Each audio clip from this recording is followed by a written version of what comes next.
हुन्छ आजको वचनमा आज हामी जानेछौँ। आज चाहिँ अलिकति टपिकल सर्मन लिएर आएको छु मैले। अनि जति पनि आज हामी पदहरू हेर्नेछौँ, धेरै नै पदहरू हेर्नेछौँ, तर कन्टेक्स्टमा भएर नै हेर्नेछौँ है, कन्टेक्स्ट अनुसार नै हेर्नेछौँ। किनकि टपिकल सर्मन जब हामी टपिक्समा सर्मन वचन प्रचार गर्छौँ कतिपल्ट त्यो पदहरू लिँदा कन्टेक्स्ट बिना नै हुन्छ, तर पनि कन्टेक्स्टमा रहने कोसिस चाहिँ हामी गर्नेछौँ है।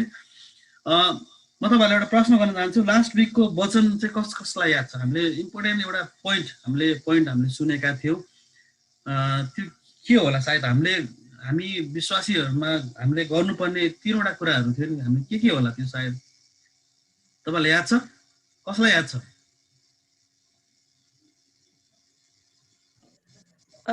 सबैलाई जय मसी। मलाई लाग्छ serving together and being on the mission together. हजुर हो। हुन्छ, धन्यवाद अनु बहिनीलाई। सर्भिङ टुगेदर अनि बिङ टुगेदर इन मिसन भनेको छ है, भन्नुभएको छ। अरू कसैलाई के याद छ? टिचिङ, ग्यादरिङ अनि सर्भिङ। टिचिङ, ग्यादरिङ अनि सर्भिङ भनेर भनेको है। पनि धन्यवाद, उहाँले ठ्याक्कै भनिदिनु भएको छ। अनि हाम्रो सिरियल भाइले पनि सेयरिङ, टिचिङ, सर्भिस, अनि हाम्रो अनु बहिनीलाई पनि धन्यवाद। Serving together in gods mission है। हामीले परमेश्वरको मिसनको बारेमा हामीले मिसनमा चाहिँ हामी एकैजुट भएर हामी सर्भिङ गर्ने भन्ने कुराहरू हामीले सुनेका थियौँ। अनि साँच्चै नै कति कुराहरू हामीमा चाहिँ कति कुराहरू चाहिँ अलिकति सेल्फ चेक गर्नुपर्ने कुरा हुन्छ है। यो कुराहरू हामीले गरिराखेको छौँ कि छैन। फेरि अनि कतिपल्ट चाहिँ हाम्रो माइन्डसेट कस्तो हुन्छ भन्दा चाहिँ यो टिचिङ, ग्यादरिङ र सर्भिङ चाहिँ खालि चुनेको व्यक्तिहरूको लागि मात्रै होला भन्ने पनि कतिपल्ट चाहिँ हाम्रो त्यो सोचाइ हुनसक्छ, त्यो विचार हुनसक्छ है। तर पनि त्यो विचारलाई हामी एकछिन अलिकति हामीले त्यो पर्सपेक्टिभलाई पनि चेन्ज गर्नेछौँ। अनि साथै आजको यो वचन चाहिँ अलिकति चुनौतीपूर्ण पनि छ। अनि यो चाहिँ भनौँ न कुनै पनि व्यक्ति विशेषलाई टार्गेट गरेर चाहिँ म भन्नेवाला छैन। म चाहिँ सबै मण्डलीहरूको लागि, मेरो आफ्नो लागि पनि हो यो, अनि सबै मण्डलीको लागि पनि हो आजको वचन चाहिँ। हुन्छ, हामी ढिलो नगरिकन हामी वचनमा जानेछौँ। तपाईँहरू सबैजनाले चाहिँ मण्डलीको विषयमा चाहिँ हामीलाई थाहा छ है, मण्डली के हो भन्ने कुरा थाहा छ। अहिले म एकछिनमा त्यसमा पनि जानेछु। तर त्यसमा जानुभन्दा अगाडि म तपाईँलाई एउटा सिनारियो दिन्छु है। के सिनारियो भन्दा चाहिँ फुटबल है। फुटबल हामी सबैले हेर्छौँ सायद है, वर्ल्ड कप पनि हेर्छौँ, अनि युरो कप हेर्छौँ होइन, विभिन्न फुटबलहरू हेर्छौँ। हाम्रो आफ्नो फेभरेट टिमहरू पनि छ होइन। फुटबलमा कतिजना प्लेयर हुन्छ?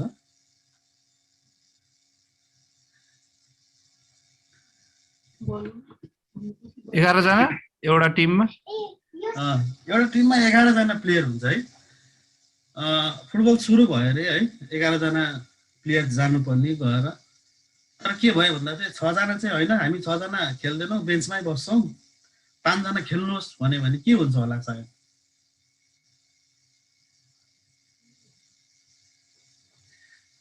11 जनामा चाहिँ 6 जनाले चाहिँ होइन हामी बेन्चमा नै बस्छौँ, 5 जना तपाईँ प्लेयरहरू गएर चाहिँ फुटबल खेल्नुहोस् भन्यो भने के हुन्छ होला नतिजा?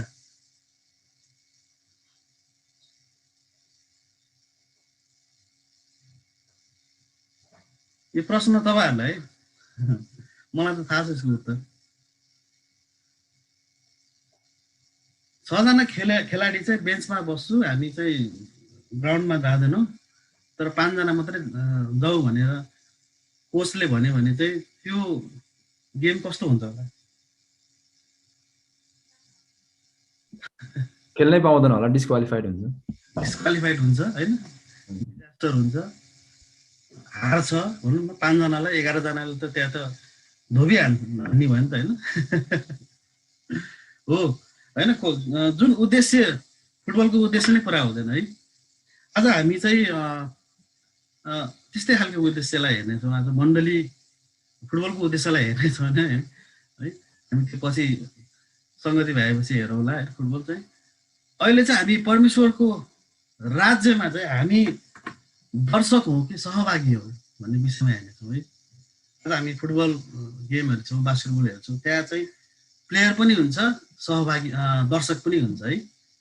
प्लेयरहरू चाहिँ पार्टिसिपेन्ट्सहरू भयो भने चाहिँ अनि जति पनि क्राउडहरू छ त्यो प्लेयर्स बाहेकको उनीहरूलाई चाहिँ दर्शक भन्छ हामीले होइन, स्पेक्टेटर्स भन्छौँ होइन।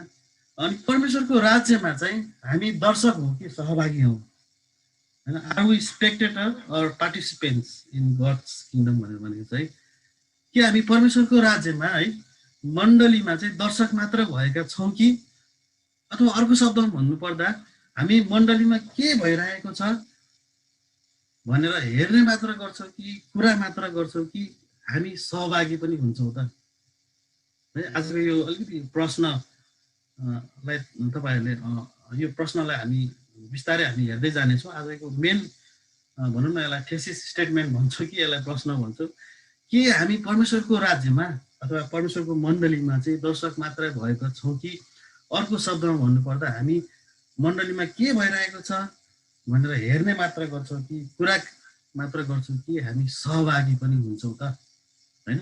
Are we spectator or participants in God's kingdom भने चाहिँ सायद हामी कतिजनाको विचारमा चाहिँ आफ्नो सुविधा अनुसार मण्डली चाहिँ शनिबार मात्र जाने ठाउँ हो भनेर एउटा सोच्ने विचार हुनसक्छ अथवा विचार हुनसक्छ है। सायद हामी मण्डली शनिबार मण्डली पनि जान्छौँ, आराधना पनि गर्छौँ, भेटी पनि चढाउँछौँ र वचन पनि सुन्छौँ, तर के परमेश्वरले हामीबाट यति नै अपेक्षा राख्नु भएको छ त? हाम्रो जीवनबाट, हाम्रो विश्वासी जीवनबाट हामी शनिबार सङ्गति गएर वचन सुनेर भेटी राखेर आराधना गरेर मात्र पुग्छ भन्ने परमेश्वरले हामीबाट त्यो अपेक्षा राख्नु भएको छ त? क्रिस्चियन पोस्ट भन्ने एउटा पत्रिका छ है, अनलाइन पत्रिका छ।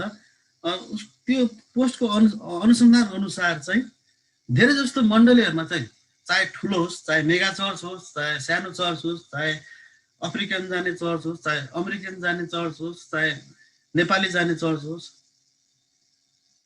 त्यहाँ चाहिँ 20% विश्वासीहरूले मात्र मण्डलीमा सेवकाई गरेको पाउन सकिन्छ र बाँकी 80% मण्डलीमा चाहिँ धेरै कम रूपमा चाहिँ सहभागी हुने गर्छ अरे, अनि धेरै कम रूपमा चाहिँ मण्डली जाने गर्छ अरे है। यस्तो दुःख लाग्दो रिजल्टले चाहिँ मण्डलीमा परमेश्वरले राख्नु भएको उद्देश्यलाई धोका दिने काम मात्रै भएको छ भनेर चाहिँ क्रिस्चियन पोस्टको अनुसन्धानले चाहिँ बताउँदछ है। आज हामी संसारको मण्डलीमा हेर्छौँ भने मण्डली हामी हो होइन, आज मण्डली हामी हो, तर मण्डली हामी हो भनेपछि हामीले जुन लास्ट टिचिङमा पनि हामीले लास्ट विकको सर्मनमा पनि हामीले हेरेका थियौँ, मण्डलीमा ग्यादरिङ हुन जरुरी छ भनेर भनेको छौँ त है। आज 20% विश्वासीहरूले मात्र मण्डलीको सेवकाईमा चाहिँ सहभागी भएको देखिने कुरा चाहिँ क्रिस्चियन पोस्टको अनुसन्धानले बताउँछ भने आज त्यो फ्याक्ट पनि हो है। आज हामी मण्डली भनेको के हो? म तपाईँहरूलाई प्रश्न गर्न चाहन्छु है, मण्डली भनेको के हो है?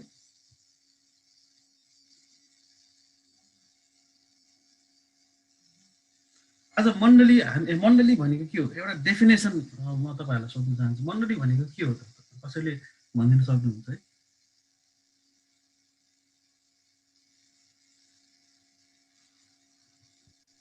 हामी आफै इच एन्ड एभ्री इन्डिभिजुअल चाहिँ परमेश्वरको मण्डली हो। धन्यवाद सपनामणिलाई। हो, हामीले बुझेको पनि त्यही हो है। मण्डली भनेको चाहिँ मानिसहरूको समूह जसले चाहिँ प्रभु येशूलाई चाहिँ विश्वास गरेको छ। तर अलिकति म यो डेफिनेसनलाई चाहिँ अलिकति म इलाबोरेट गर्छु है। अझै यो डेफिनेसन आफैमा इन्कम्प्लिट जस्तो लाग्छ मलाई, किनभने मण्डली भनेको प्रभु येशूमा विश्वास गर्ने व्यक्ति मानिसहरू भनेर हामी चिन्ने गर्छौँ, तर अलिकति यो कम्प्लिट भएको जस्तो लाग्दैन है मलाई, किनभने मण्डली भनेको चाहिँ मानिसहरूको समूह हो, एकदमै ठिक हो होइन, प्रभु येशूलाई विश्वास गर्ने मानिसहरूको समूह एकदमै ठिक हो। तर अलिकति म यसलाई इलाबोरेट अलिकति यसलाई कम्प्लिट बनाउन चाहन्छु है। मण्डली भनेको चाहिँ मानिसहरूको समूह हो, जुन समूह चाहिँ सुसमाचारद्वारा परिवर्तित भएको कारणले गर्दा मण्डलीमा अवलोकन गर्न मात्र होइन तर सेवकाई गर्नको लागि धेरै जस्तो समय भेला हुने गर्छ है। मण्डली भनेको अलिकति भनौँ न एक्सटेन्डेड तरिकाले बुझ्ने हो भने चाहिँ मण्डली भनेको चाहिँ मानिसहरूको समूह हो, जुन समूह चाहिँ सुसमाचारद्वारा है, सुसमाचार भनेको के हो? प्रभु येशूको छुटकाराको स्टोरी हो नि त, स्टोरी अफ रिडेम्सन भनेर भन्छौँ हामी, छुटकाराको कुरा छ होइन। जुन समूह चाहिँ सुसमाचारद्वारा परिवर्तित भएको, अब यहाँ परिवर्तनको कुरा आएको छ है। आज हामी सुसमाचार सुनेका छौँ, तर सुसमाचारले हामी परिवर्तन भएका छौँ कि छैनौँ है। आज जुन समूह सुसमाचारद्वारा परिवर्तित भएको कारणले गर्दा है, मण्डलीमा अवलोकन गर्न मात्र होइन है, मण्डली आएर अब्जर्भेसन मात्र गर्न होइन, तर सेवकाई, मण्डलीको सेवकाई गर्नको लागि धेरै जस्तो समय है, धेरै जस्तो समय भनेको चाहिँ यहाँ कहिलेकाहीँ मात्रै पनि होइन है, धेरै जस्तो समय भेला हुने गर्छ हो। यो मण्डलीको प्रपर एक्सप्लानेसन है। हामी मण्डली मानिसहरू मात्रै भन्छौँ, प्रभुमा विश्वास गर्ने मात्रै भन्छौँ, तर त्यो मात्र होइन। आज सुसमाचारद्वारा परिवर्तित भएको कारणले गर्दा मण्डलीमा अवलोकन गर्न मात्र होइन, तर सेवकाई गर्नको लागि धेरै जस्तो समय भेला हुने गर्नेलाई चाहिँ मण्डली भन्छ है। अनि मण्डली प्रति परमेश्वरले राख्नु भएको उद्देश्यले प्रभु येशूको दृष्टिकोणलाई मात्र देखाउने काम गर्दैन। प्रभु येशूको दृष्टिकोण अथवा प्रभु येशू ख्रीष्टको उद्देश्य के थियो? प्रभु येशू आउनु यस संसारमा, उहाँ आउनुको उद्देश्य हामी मर्कुस 10:45 हेर्न सक्छौँ। किनकि मानिसको पुत्र सेवा पाउन होइन, तर सेवा गर्न र धेरैका छुटकाराको मोलको निम्ति आफ्नो प्राण दिन आएको हो भनेर मर्कुस 10:45 भन्दछ है। प्रभु येशू पुत्र चाहिँ, मानिसको पुत्र सेवा पाउन मात्रै होइन, तर सेवा गर्न भनेर भनेको चाहिँ, र धेरैका छुटकाराको मोलको निम्ति प्राण दिन आएको हो भनेर हामी मर्कुस 10:45 बुझ्छौँ। सेवा पाउन होइन, सेवा गर्न भनेर भनेको चाहिँ। अनि पावलको व्याख्या, पावलले वचनमा व्याख्या गरेको अनुसार चाहिँ हरेक विश्वासीहरूको मिसनको बारेमा चाहिँ पावलले एफिसी 4 बारेमा लेखे जस्तै हामी सबैको मिसन हो है।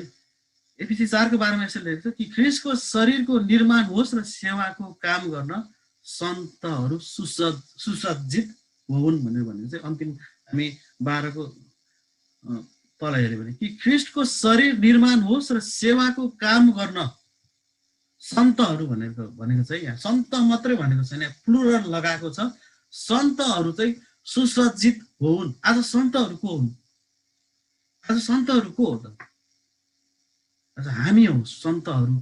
यहाँ सन्त मात्र भनेको छैन, यहाँ सन्त जीवन, सन्त दानियल, सन्त तेज, सन्त हाम्रो दिवेश मात्रै भनेको छैन, सन्तहरू भनेको छ यहाँ। हामी सन्त अगस्टिन, रोमन क्याथोलिक चर्चमा सन्त अगस्टिन, सन्त पल, सेन्ट थोमस भनेर देख्ने गर्छौँ। यहाँ सन्त भनेको हामी सबै हौ। के को लागि हामी सुसज्जित होउन् भनेर भनेको छ त? सेवाको काम गर्नको लागि भनेर भनेको छ है। यो माइन्डमा राखिराख्नुहोस् है, हामी यसलाई हेर्दै जानेछौँ। त्यसैले हामी नयाँ नियममा हेर्छौँ भने दर्शक भएको मण्डलीको बारेमा कतै पनि उल्लेख गरेको छैन। आज हामी प्रभु येशूलाई पछ्याउने व्यक्तिहरू दर्शक भएर बस्नु भनेर कतै पनि नयाँ नियममा चाहिँ हामीले पाउन सक्दैनौँ। नयाँ नियममा हेर्ने हो भने चाहिँ मण्डलीले चाहिँ परमेश्वरको पवित्रतामा सेवा गरेको र उहाँको प्रेममा एक अर्काको सेवा गरेको सुन्दर तस्बिर हामीले पाउन सक्छौँ। नयाँ नियममा हेर्छौँ भने परमेश्वरको पवित्रतामा सेवा गरेको, एक अर्काको सेवा गरेको, प्रेममा चाहिँ एक अर्काको सेवा गरेको त्यो सुन्दर पिक्चर चाहिँ हामीले नयाँ नियममा हामीले पाउन सक्छौँ। पहिलो पत्रुस 2:9 कसैले पाउनु भयो भने पढिदिनुहोस् न। पहिलो पत्रुस 2:9।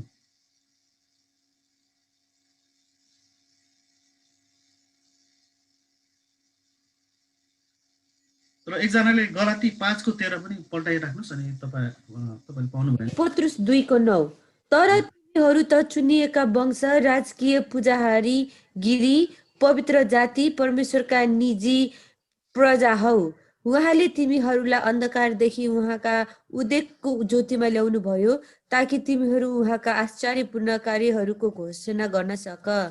धन्यवाद ऋषि भाइ आमेन। तर तिमीहरू त चुनेका वंश राजकीय पुजारीगिरी भनेपछि पुजारी हामी परमेश्वरको काम गर्ने व्यक्तिहरू हौँ होइन। हामी मण्डली आएर दर्शक मात्रै हुनको लागि हामी परमेश्वरले चुन्नु भएको होइन। परमेश्वरका पुजारीको काम के हो त? मण्डलीमा सेवा गर्ने काम हो नि त होइन। पहिला जसरी पुजारीको काम के थियो, पुरानो नियममा हेर्ने हो भने पुजारीको काम के थियो? कसैले भनिदिनु भयो हुन्छ अनम्युट गरेर। पुरानो नियममा हेर्छ भने पुजारीको काम के थियो? पुजारीले चाहिँ के भन्छ ऊ चाहिँ परमेश्वरको उपस्थितिमा जान पाउने ऊ मात्रै पुजारी मात्रै थियो। अनि अरू मानिसहरूको पाप क्षमाको निम्ति चाहिँ बलि चढाउने काम गर्थे पुजारीले। हुन्छ, धन्यवाद बहिनीलाई। परमेश्वरको काम गर्ने व्यक्तिहरू थिए है। अब यहाँ भनेको छ तर तिमीहरू त चुनेका वंश राजकीय पुजारीगिरी पवित्र जाति परमेश्वरका निजी प्रजा हौ। उहाँले तिमीहरूलाई अन्धकारदेखि उहाँको उदेकको ज्योतिमा ल्याउनु भयो। हामी अन्धकारमा थियौँ तर उहाँले उहाँको उदेकको ज्योतिमा चाहिँ हामीलाई ल्याउनु भएको छ ताकि तिमीहरू उहाँका आश्चर्यपूर्ण कार्यहरूको घोषणा गर्न सक। तिमीहरू उहाँका आश्चर्यपूर्ण कार्यहरूको घोषणा गर्न सक। के हो यो? एक्टिभ भर्ब हो है। एक्टिभ एक्सन हो यो। एक्सन यो दर्शक भएर हामीले यो गर्न सक्दैनौँ। हामीले यो एक्सन यसलाई घोषणा गर्ने काम चाहिँ हामीले गर्नुपर्ने कुरा हो। दर्शकले गर्दैन यो घोषणा। यो जब जो व्यक्ति सहभागी हुन्छ उसले घोषणा गर्न सक्छ होइन। गलाती 5:13 पढिदिनु होला कसैले।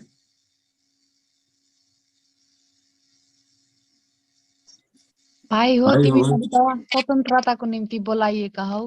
केवल त्यस स्वतन्त्रतालाई पापमय स्वभावको निम्ति प्रयोग नगर, तर प्रेममा तिमीहरू एक अर्काको सेवक बन। आमेन। धन्यवाद पूजाबहिनीलाई। भाइ हो तिमीहरू त स्वतन्त्रताको निम्ति बोलाएका हौ। केवल त्यस स्वतन्त्रतालाई पापमय स्वभावको निम्ति प्रयोग नगर, तर प्रेममा तिमीहरू एक अर्काको सेवक बन भनेर भनेको छ। एक अर्काको सेवक बन भनेको छ। एक अर्काको दर्शक बन भनेर भनेको छैन। एक अर्काको सेवक बन भनेर भनेको छ है। हामी मण्डलीमा कसरी सहभागी हुनुपर्छ भनेर यो पदहरूले चाहिँ हामीलाई व्याख्या गर्दछ। त्यसैले येशूलाई पछ्याउनु भनेको दर्शक हुने खेल होइन।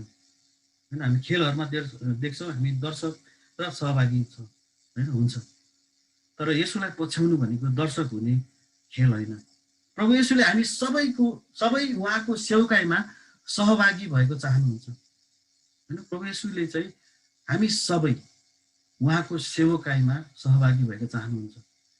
खेलमा दर्शक हुन सजिलो भए जस्तै येशूलाई पछ्याउन त्यति सजिलो छैन।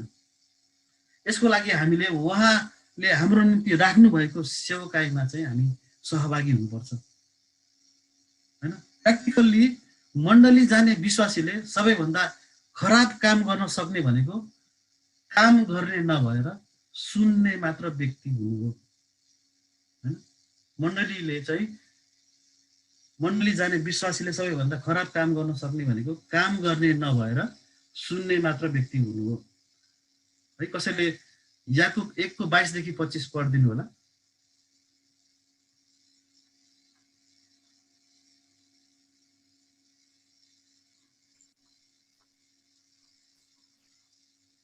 तर वचन पालन गर्ने हो र सुन्ने मात्र भएर आफैलाई धोका नदेऊ। कुनै मानिसले वचन सुन्छ तर पालन गर्दैन भने त्यो एउटा यस्तो मानिस जस्तो हुन्छ जसले आफ्नो अनुहार ऐनामा हेर्छ, किनकि त्यसले आफैलाई हेर्छ र गइहाल्छ र त्यो आफै कस्तो थियो त्यो तुरन्त बिर्सिहाल्छ। तर त्यो मानिस जसले स्वतन्त्रता दिने शुद्ध व्यवस्थालाई हेर्दछ र त्यसैमा लागिरहन्छ अनि सुनेर बिर्सिहाल्ने होइन तर काम गर्ने पनि हुन्छ, त्यसले चाहिँ आफूले गरेको काममा आशिष पाउनेछ। आमेन। धन्यवाद लक्ष्मी बहिनीलाई। यहाँ के भनेको छ तर वचन पालन गर्ने हो र सुन्ने मात्र भएर आफैलाई धोका नदेऊ भनेर भनेको छ है। यहाँ एउटा सिमिली उदाहरण एउटा मेटाफोर चलाएको छ होइन। कुनै मानिसले वचन सुन्छ तर पालन गर्दैन भने त्यो एउटा यस्तो मानिस जस्तो हुन्छ जसले आफ्नो अनुहार ऐनामा हेर्छ, किनकि त्यसले आफैलाई हेर्छ र गइहाल्छ र त्यो आफै कस्तो थियो त्यो तुरुन्तै बिर्सिहाल्छ है। आज हामीले लास्ट विक वचन के सुनेका थियौँ भन्दा हामीले आज बिर्सिहाल्छौँ यो हप्ता। तर त्यो मानिस जसले स्वतन्त्रता दिने शुद्ध व्यवस्थालाई हेर्दछ र त्यसैमा लागिरहन्छ अनि सुनेर बिर्सिहाल्ने होइन तर काम गर्ने पनि हुन्छ, त्यसले चाहिँ आफूले गरेको काममा आशिष पाउनेछ है। आज हामी हेरर सुन्ने मात्र हो कि काम गर्ने व्यक्तिहरू पनि हो त?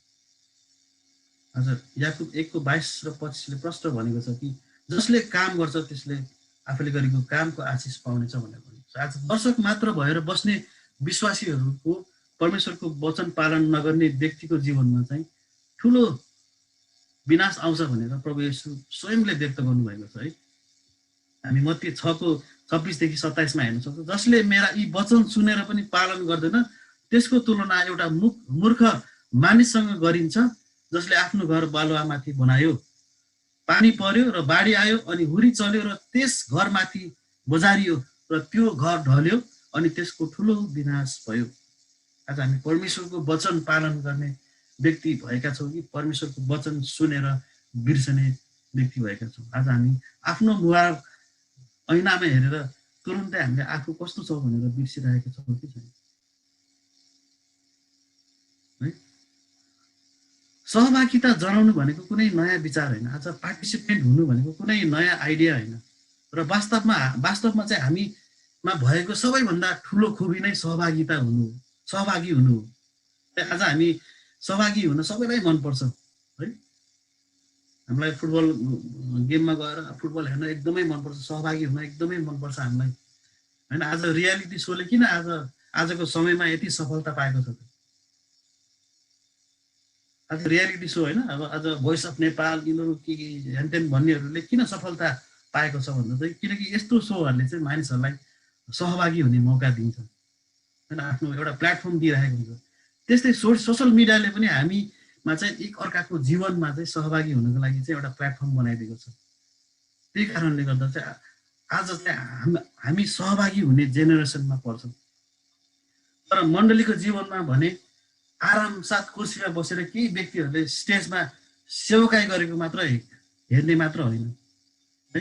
कुर्सीमा बसेर आरामसहित साथ केही विश्वासीहरूले स्टेजमा गएर सेवकाई गरेको मात्र हेर्ने चाहिँ हामी विश्वासीहरूको उद्देश्य होइन।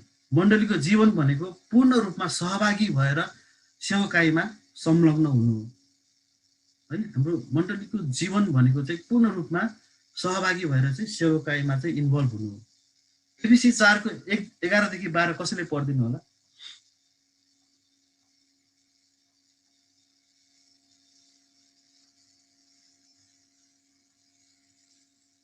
एफिसी 4:11-12।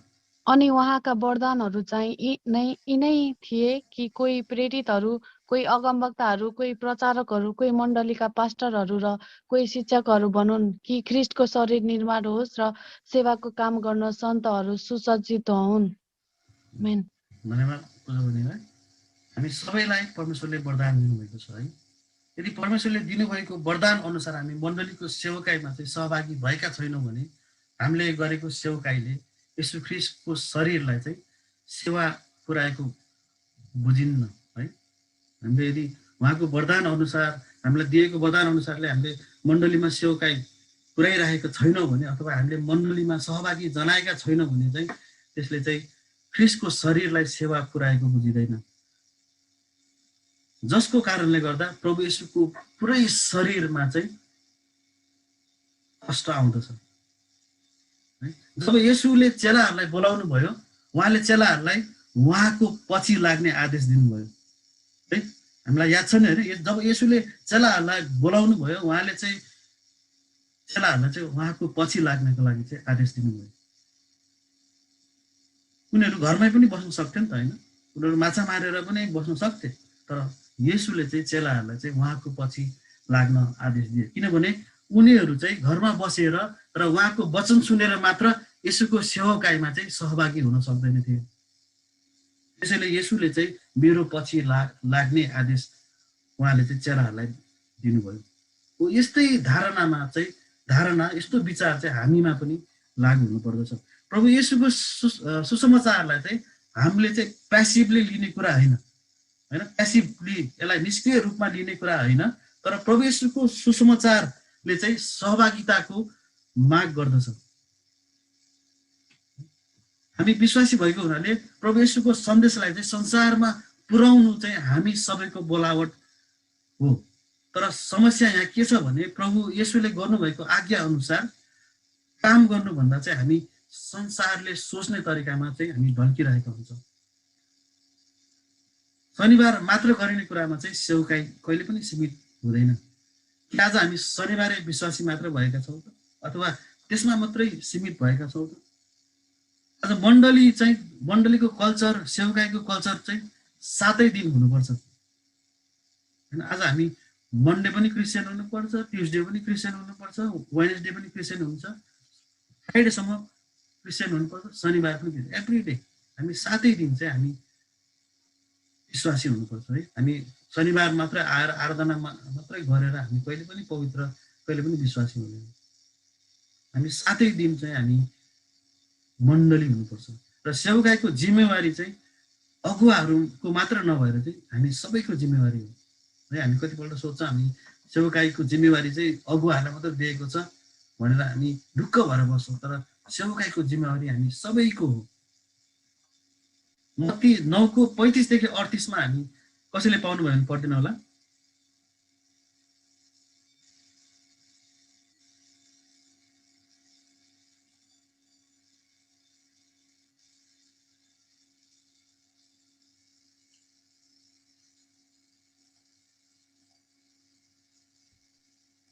येशू समस्त सहरहरू र गाउँहरूतिर तिनीहरूका सभाघरहरूमा शिक्षा दिँदै राज्यको सुसमाचार प्रचार गर्दै र हरेक किसिमका रोग र दुर्बलताहरू निको पार्दै हिँड्नुभयो। तर भिडहरूलाई देखेर उहाँको हृदय तिनीहरूका निम्ति दयाले भरियो, किनभने तिनीहरू गोठाला बिनाका भेडाहरू जस्तै हैरान र असहाय भएका थिए। अब उहाँले आफ्ना चेलाहरूलाई भन्नुभयो, फसल प्रशस्त छ तर खेतालाहरू थोरै छन्। यसकारण फसलका प्रभुलाई प्रार्थना गर र उहाँको आफ्नो फसलमा खेतालाहरू पठाइदिउन्। धन्यवाद अमन भाइलाई। येशू समस्त सहर र गाउँतिर तिनीहरूका सभाघरहरूमा शिक्षा दिँदै राज्यको सुसमाचार प्रचार गर्दै र हरेक किसिमका रोग र दुर्बलताहरूको निको पार्दै हिँड्नुभयो। उहाँ येशूले भएको भए त एकै ठाउँमा बसेर उहाँले गर्न सक्नुहुन्थ्यो नि त है, तर उहाँ ठाउँ ठाउँ जानुभएको छ होइन। अनि खेतालाहरू ती हुन् जसले प्रभुको शरीरको निम्ति आफ्नो काम र समय दिन्छ। येशूलाई पछ्याउने सबै नै आफ्नो समय र आफ्नो ठाउँमा सेवक हुनको लागि चाहिँ बोलावट पाएका व्यक्तिहरू हुन्। अनि आज हामी असल सामरीको बारेमा हामी सबैलाई थाहा छ है। हामीले असल सामरीमा को कथा लुका 10:30 देखि 37 हामीले सबैलाई थाहा छ। हामीले सन्डे स्कुलदेखि नै पनि हेर्दै आएका छौँ। त्यहाँ दर्शक को थिए त? असल सामरीको कथामा चाहिँ दर्शक को थिए त र सहभागी को थिए?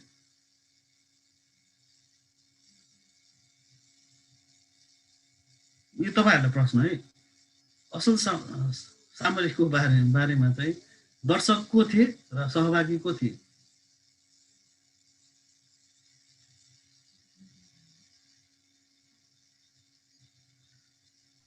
त्यहाँ सामरी स्त्री र प्रभु येशू मात्र हुनुहुन्थ्यो। नै लुका 10:30 देखि 37। त्यहाँ के अरे सामरी चाहिँ सहभागी थियो, त्यो असल सामरी चाहिँ सहभागी थियो। अनि त्यसपछि त्यो अर्को चाहिँ पुजारी र लेवी चाहिँ त्यो के भन्छ स्पेक्टेटर दर्शक। हुन्छ, धन्यवाद लक्ष्मी बहिनीलाई हैन। एउटा सामरीले चाहिँ गएर चाहिँ त्यो मानिसको हेल्प गरेको छ है। त्यो मानिसलाई हेल्प गरेको हामीले कुराहरू थाहा गर्छौँ। तर दर्शक चाहिँ पुजारी र लेवी थियो जसले हेरेर मात्रै गए, जसले परमेश्वरलाई चाहिँ आफ्नो सारा हृदयले, आफ्नो सारा प्राणले, आफ्नो सारा समझले र आफ्नो सारा मनले प्रेम गर्छ र आफ्नो छिमेकीलाई पनि आफू जस्तै प्रेम गर्छ भने ती व्यक्तिहरू सहभागी हुन्। अर्को गलत धारणा भनेको चाहिँ पास्टर एल्डर अथवा अगुवाहरूको मात्र सेवकाईको जिम्मेवारी हो भनेर हाम्रो त्यो गलत धारणा हुनसक्छ है।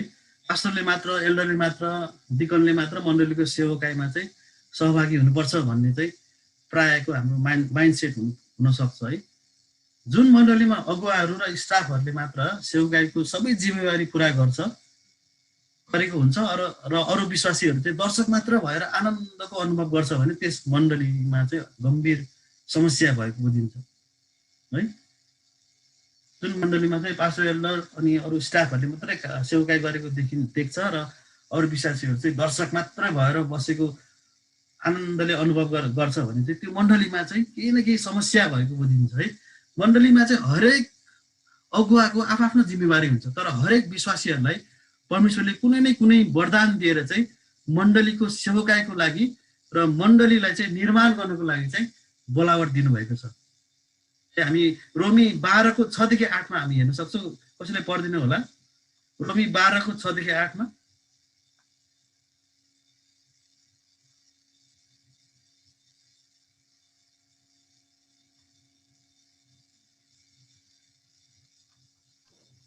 रोमी 12 को 6 देखि 8 मा यसरी लेखेको छ, हामीलाई दिएको अनुग्रह अनुसार अलग अलग वरदानहरू हामी प्रयोग गर्यौं।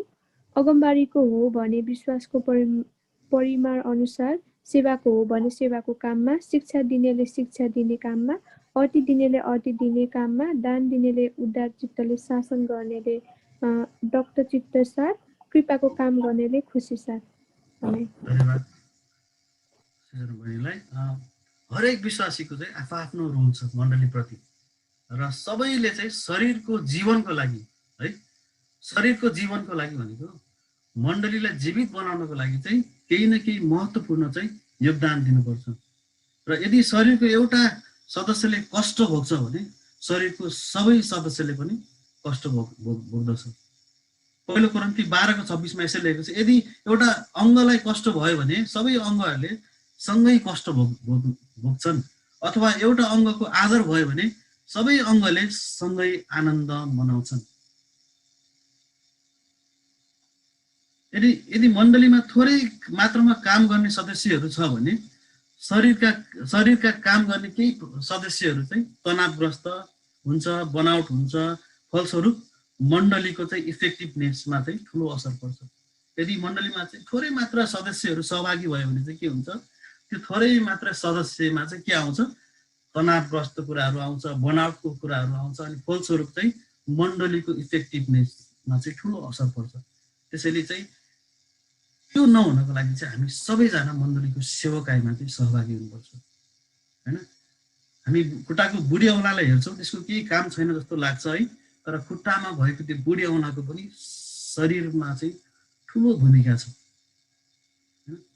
हाम्रो शरीरको हरेक अङ्गको चाहिँ ठुलो भूमिका छ। आज मण्डलीमा चाहिँ हामी प्रत्येकलाई परमेश्वरले वरदान दिनुभएको छ, त्यो वरदान अनुसार चाहिँ हामीले मण्डलीलाई चाहिँ हामीले सेवा पुर्याउनु पर्ने कुराहरू छ।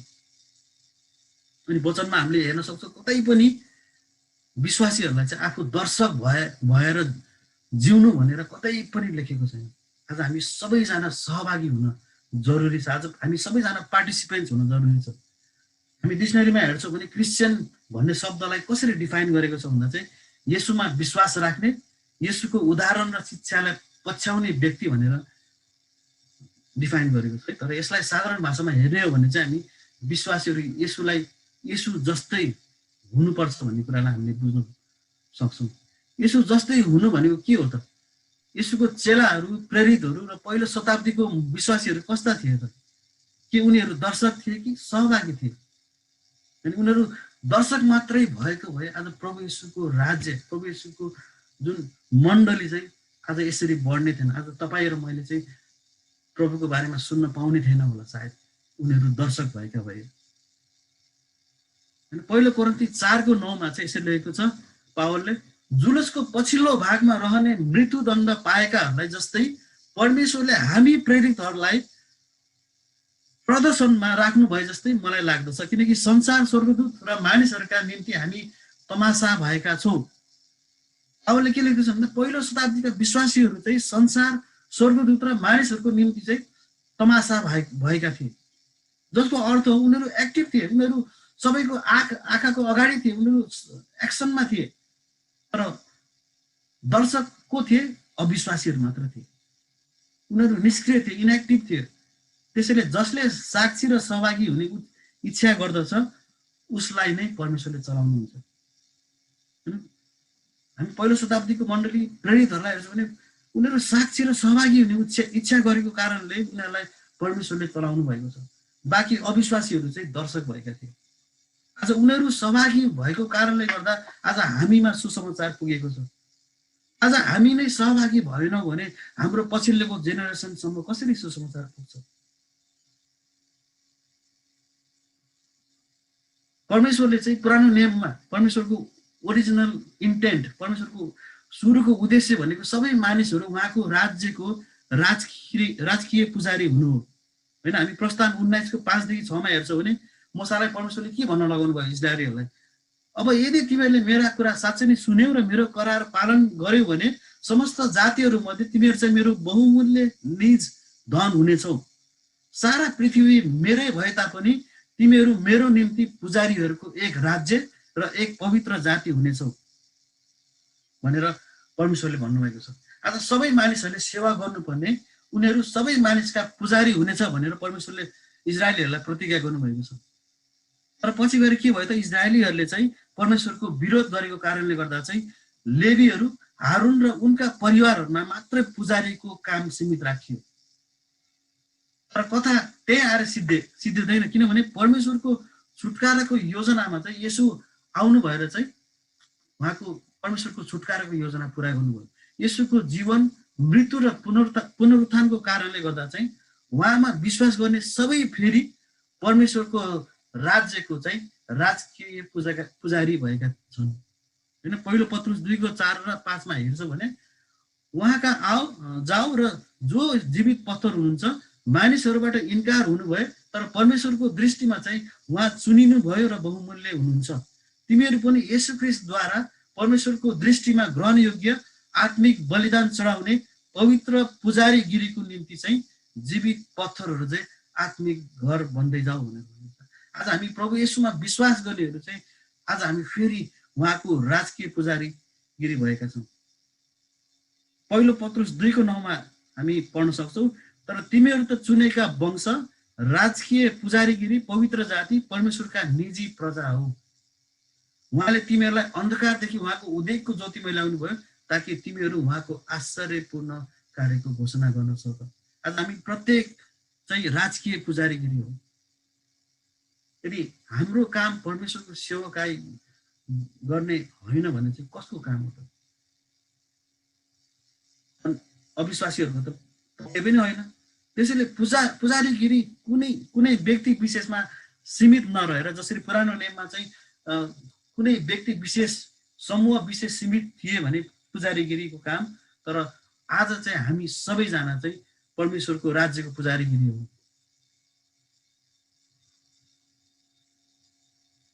अनि यो सत्यता, यो पुजारीगिरी, हामी विश्वासीहरू राजकीय पुजारी भन्ने बाइबलीय सत्यता चाहिँ हामीले अन्तिम अध्यायको प्रकाशको पुस्तकमा चाहिँ समेत हामी उल्लेख गरेको हामी पाउन सक्छौँ। प्रकाश 1:5 देखि 6 हामी हेर्नेछौँ। कसैले पाउनु भयो भने पढ्दिनु होला।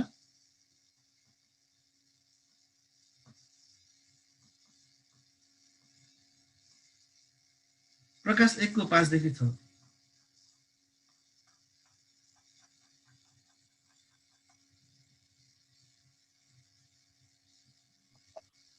यहाँ यसरी लेखिएको छ, प्रकाश 1:5 देखि 6, विश्वासयोग्य साक्षी येशू ख्रीष्टदेखि मृतकबाट प्रथम जीवित हुनुभएको तथा पृथ्वीका राजाहरूका शासकको तर्फबाट हामीलाई प्रेम गर्नुहुने र आफ्नो रगतले हामीलाई हाम्रा पापबाट स्वतन्त्र पार्नुहुनेलाई हामीलाई एउटा राज्य, उहाँको पिता र परमेश्वरका पुजारीहरू तुल्याउनु हुने उहाँलाई महिमा र पराक्रम सदा सर्वदा होस्। आमेन।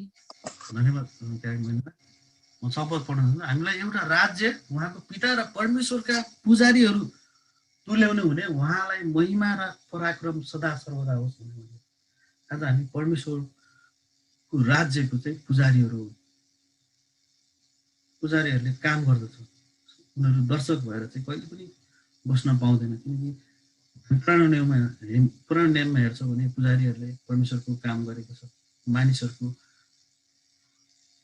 बिहाफमा हैन। त्यसैले प्रभु येशूको रगतद्वारा छुटकाराको मोल तिरेको कारणले गर्दा चाहिँ परमेश्वर र यस संसारमा उहाँको मिसनको सेवा गर्नलाई मण्डलीलाई चाहिँ उहाँको राज्यको पुजारी बनाउनु भएको छ।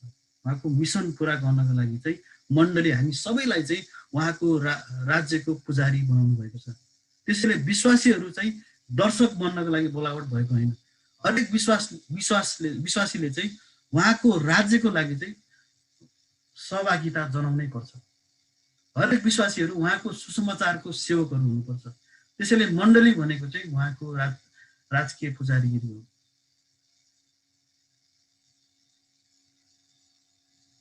त्यसैले हरेक विश्वासीले चाहिँ परमेश्वरको राज्यप्रति चाहिँ आफ्नो व्यक्तिगत लगानी गर्नै पर्छ। जसरी मण्डलीको भिजनलाई चाहिँ अनि मात्र मण्डलीले जुन भिजन राखेको छ त्यो भिजन चाहिँ बल्ल फ्रुटफुल बन्न सक्छ। मण्डलीको भिजनलाई चाहिँ फलदायक बनाउनको लागि चाहिँ हामी प्रत्येक विश्वासीहरू चाहिँ हामीले चाहिँ सहभागी जनाउनै पर्छ। त्यसैले मण्डलीको भिजनमा चाहिँ हरेक विश्वासीमा चाहिँ ओनरसिप हुन आवश्यक छ। जब हरेक विश्वासीले मण्डलीको भिजन प्रति ओनरसिप लिन्छ उसलाई कसैले सेवा गर्नको लागि चाहिँ मोटिभेट गर्न नै पर्दैन। हामीले यो गर त्यो गर भन्नु नै पर्दैन। जब हामी मण्डलीको भिजन परमेश्वरको मिसनलाई चाहिँ हामीले ओनरसिप लिन्छौँ भने हामीले त्यो विश्वासीलाई चाहिँ ल यो गर त्यो गर भन्नको लागि चाहिँ हामीले मोटिभेट गर्नै पर्दैन। उसमा त्यो ओनरसिप आएको कारणले गर्दा चाहिँ ऊ आफै नै इनिसिएटिभ लिन्छ। जब त्यहाँ ओनरसिप हुन्छ मण्डलीको सेवकाई त्यसै नै प्रभावकारी हुँदै जान्छ। जब मण्डलीमा चाहिँ विश्वासको ओनरसिप हुन्छ त्यहाँ डेडिकेसन हुन्छ, त्यहाँ लगाव हुन्छ, एक अर्काप्रति भरोसा हुन्छ, एक अर्काप्रति प्रेम हुन्छ। यदि मण्डलीप्रति ओनरसिप नै छैन भने विश्वासीहरू दर्शकमा मात्रै सीमित रहन्छ। प्रभु येशूले चाहिँ आधा हृदय, दोहोरो विचार, विवादित हृदय र विचारलाई उहाँले चाहिँ घृणा गर्नुहुन्छ है। प्रभु येशूले चाहिँ आधा हृदयलाई, दोहोरो विचारलाई, विवादित हृदयलाई घृणा गर्नुहुन्छ। प्रभु येशूले चाहिँ मण्डलीमा चाहिँ विश्वासीहरू पूर्ण रूपले डेडिकेटेड भएर चाहिँ उहाँले दिनुभएको मिसन प्रति चाहिँ ओनरसिप लिने व्यक्तिहरूको खोजी गर्नुहुन्छ। हामी वचनमा हेर्छौँ, नयाँ नियममा हेर्छौँ भने पावलले धेरै पटक चाहिँ रेसमा दौडिनेको उदाहरण दिनुभएको छ है। हामी रेसमा दौडिनु पर्छ भन्ने उदाहरण दिएको छ। पावलले कहिले पनि हामी दर्शक भएर रेस हेरेर बसिराख्न भनेर कहिले पनि वचनमा भनेको छैन। त्यसैले हामी चाहिँ निरन्तर परमेश्वरको मिसनमा, परमेश्वरको राज्यको मिसनमा चाहिँ हामी दौडिरहनुपर्छ। हाम्रो दौडमा हामीलाई धैर्यता र सहने शक्ति पवित्र आत्माले दिनुहुन्छ।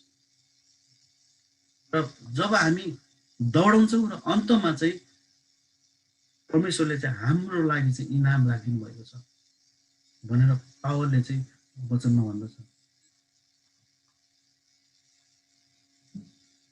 परमेश्वर हाम्रो विश्वासको रचयिता र पूर्णता हुनु भएर नै उहाँले पहिलो दौड पुरा गर्नुभएको छ। प्रभु येशू जो चाहिँ हाम्रो विश्वासको रचयिता हुनुहुन्छ, हाम्रो विश्वासको पूर्णता हुनुहुन्छ, उहाँले पहिलो दौड पुरा गर्नुभएको कारणले गर्दा हामी पनि उहाँ सँगसँगै दौडिन चाहिँ सहभागी हुन चाहिँ हामी जरुरी छ। येशूको दौडमा सहभागी हुनु भनेको के हो त भन्दा चाहिँ उहाँको दौडमा सहभागी हुनु भनेको मण्डलीमा एटेन्ड मात्रै गर्नु होइन तर मण्डलीमा सेवा गर्न सुरु गर्नु हो। सेवा गर्नु भनेको के हो त? मण्डलीमा धेरै सेवाको पाटोहरू छ है। हुनसक्छ हामी आफ्नो वरदान अनुसार परमेश्वरको सेवा हामी गर्न सक्छौँ। गाह्रो अप्ठ्यारोमा परेको साथीको लागि हामी प्रार्थना गर्न सक्छौँ, हेल्प गर्न सक्छौँ। हुनसक्छ क्यानबेरा र डबोमा गएर हामी मिसन ट्रिप हामी जान सक्छौँ। परमेश्वरको सेवाहरू धेरै छ है। अथवा हामी वचन अनुसारको जीवन जिएर हुन्छ कि सेवाकाईको पाटोहरू धेरै छ र हामीले गर्नु पनि पर्ने पनि धेरै छ। आज हामी नै यो जेनेरेसनमा सहभागी भएर रुचाउँछौँ भने नेक्स्ट जेनेरेसनले के पाउने त? नेक्स्ट जेनेरेसनले के आशा गर्ने त? हाम्रो जीवनको हरेक समयमा हामीले टुटेको अवस्थाहरूको सामना गर्नुपर्छ, जसलाई चाहिँ ज्योतिको आवश्यक परेको हुन्छ। त्यस्तो समयमा चाहिँ हामीले के गर्ने त? येशूले चाहिँ हामीलाई संसारको ज्योति भनेर हामीलाई भन्नुभएको छ। कि हामी अझ पनि दर्शक भएर चुपचाप बसिराख्न रुचाउँछौँ कि होइन? हामीले त्यो अवस्थाको सामना गरेर, त्यो टुटेको अवस्थाको सामना गरेर हामी ज्योति छर्ने काम हामीले गर्नुपर्छ। मण्डलीले चाहिँ विश्वासीहरूलाई परमेश्वरको राज्यमा चाहिँ इन्भल्भ हुनको लागि र विश्वासीहरू सुसज्जित भएर इम्पावर भएर चाहिँ घरमा, छिमेकीमा, कलेजमा, समुदायमा, राष्ट्रमा चाहिँ नुन र ज्योति हुन सकोस् भनेर मण्डलीले चाहिँ आवश्यक तालिम, टुल्स र अनुभवहरू दिने गर्छ। तर आज हामी त्यो तालिमहरू लाई हामीले इग्नोर गरेका छौँ कि अथवा मण्डलीले दिने अनुभवहरू, मण्डलीमा पाइने टुल्सहरूलाई हामीले खालि दर्शक भएर मात्रै हामीले हेरिरहेका छौँ कि? परमेश्वरको राज्यमा फसल प्रशस्त छ तर खेतालाहरू थोरै छन् भनेर वचनमा भनेको छ है। फल प्रशस्त छ, हाम्रो माझमा फसल प्रशस्त छ तर खेतालाहरू थोरै छन्। किन थोरै छन् भन्दा चाहिँ आज खेतालाहरू नै दर्शक भएपछि अब मण्डलीको लागि कसले के गर्ने त? त्यसैले वचनले सबैलाई उहाँको मिसनमा सहभागी हुनको लागि चाहिँ आह्वान गर्छ। विशेष गरी हामी जवानहरूलाई ज्योति छर्ने कामको लागि चाहिँ बोलाउनु भएको छ। हामी जवान छँदा नै ज्योति छर्ने काम हामीले गर्नुपर्छ। हामी अझै के को लागि हामी पर्खँदैछौँ त? मलाई थाहा छ हामी यहाँ अस्ट्रेलियामा छौँ, हामीले पढाइ भ्याउनु छ, काम गर्नु छ, ऋण तिर्नु छ, आफ्नो सपनाहरू पुरा गर्नु छ। ठिक छ, एकदम ठिक छ। तर के बाँकी सबै कुरा पुरा गर्दै कतै ढिलो पो हुने हो? म तपाईँलाई एउटा उदाहरण दिन चाहन्छु। अलिकति हामी एभरेस्ट साइडतिर जाउँ है, माउन्ट एभरेस्ट साइडतिर जाउँ। त्यहाँ कस्तो हुन्छ भने हिउँबाट चाहिँ पानी आउँछ है, पानी आउँछ अनि बिस्तारै फेरि अर्को डाँडामाबाट पानी खस्दा चाहिँ त्यो झरना हुन पुग्छ होइन। अनि त्यो हिउँबाट चाहिँ पानी बग्दै गर्दा कहिले कहिले आइसको ढिक्का भएर बग्छ, आइसको ढिक्काहरू पनि बग्दै जान्छ। अनि एउटा चरा थियो अरे, त्यो चराले चाहिँ त्यो एउटा आइसको ढिक्का बग्दै गरेको चाहिँ देखेछ। अनि त्यो आइसको ढिक्कामा चाहिँ चारोहरू कि खानेकुराहरू देखेछ त्यो चराले है। अनि यसो हेरेछ, ऊ त्यहाँ त खानेकुरा रहेछ, अब म चाहिँ उडेर गएर चाहिँ त्यो बरफको ढिक्कामा चाहिँ गएर त्यो चारो खान्छु भनेर उसले सोचेछ। फेरि अलिकति पर हेर्दा चाहिँ फेरि त्यहाँ झरना छ। अनि म चाहिँ अब छिटो चारो खानुपर्छ भन्ने उसले विचार गरेर ऊ उडेर गएर त्यो ढिक्का, बरफको ढिक्कामा बसेर चाहिँ चारो खाँदै थिए। अनि चारो खाँदै गर्दा उसले चाहिँ अगाडि झरना आइसक्यो, तर पनि उसले के भने झरना चाहिँ अझै आउनु बाँकी छ, म चारो खाँदै गर्छु अहिले, अनि झरना आएपछि चाहिँ उडिहाल्छु भनेर उसले विचार गरेर उसले चारो खाँदै बसिरहेछ है। तर के भयो, झरना पनि आयो तर ऊ उड्न खोज्दा ऊ उड्न सकेन। किन भन्दा चाहिँ उसको खुट्टा चाहिँ त्यही बरफको ढिक्कामा चाहिँ पग्ल्यो। त्यो बरफको ढिक्कामा उसको खुट्टा पग्लेको कारणले गर्दा ऊ उड्न सकेन। अनि त्यसपछि के भयो, ऊ झरनाबाट चाहिँ तल झऱ्यो। आज हामीले के कुराको लागि पर्खिरहेको छौँ? आज हामी जवान छँदै हामी सहभागी, परमेश्वरको राज्यको मिसनको लागि हामी सहभागी हुनको लागि हामी तयार छौँ कि हामीले के अझै पनि पर्खिरहेको छौँ? अझै पनि हाम्रो सपनाहरू पुरा गर्न बाँकी नै छ, अझै पनि हाम्रो ड्रिम्सहरू पुरा गर्न बाँकी नै छ भनेर अझै सायद ढिलो पो हुने हो कि? अनि यो कुराहरू हामी विचार गरौँ। किनकि परमेश्वरले चाहिँ हामीलाई जुन उद्देश्यले हामीलाई बनाउनु भएको छ, जुन उद्देश्यले हामी परमेश्वरको राज्यमा हामीलाई राख्नु भएको छ, एउटा नुन र ज्योति हुने काम, परमेश्वरको मण्डलीको सेवकाईमा सहभागी हुने काममा अझै हामी ढिलो गरिरहेका छौँ कि? हामी कति व्यक्तिहरू त हामी 40 कटिसकेका छौँ होइन? सायद कति 50-60सम्म हामी सेवकाई गर्छौँ होला, तर त्यसपछि गर्ने कसले त? परमेश्वरको राज्य त निरन्तर बढ्नु आवश्यक छ नि त होइन?